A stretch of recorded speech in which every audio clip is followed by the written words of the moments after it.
business. So, kung business, sabi nga natin, lahat tayo may family. Tama? Lahat tayo, meron tayong mga goals sa buhay.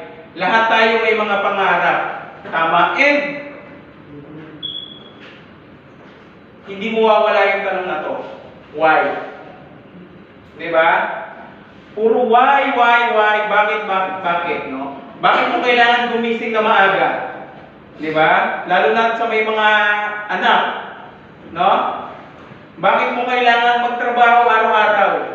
Para kanino mo sila ginagawa or para kanino mo yun dinededicate, yung pagiging masipag mo?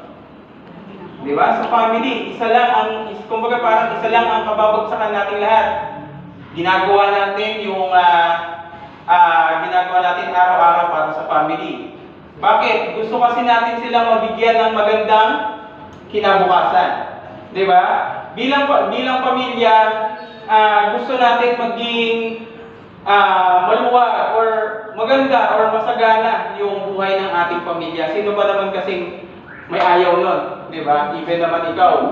And sa way na yon, no, doon tayo nag-start yung alam niyo yung inspiration natin.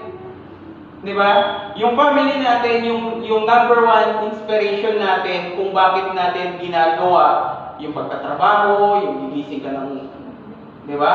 Umaga pa lang kasi kasuhin mo yung mga anak mo, and then ikaw kung may work ka, 'di ba? And then paulit-ulit na cycle. 'Di ba?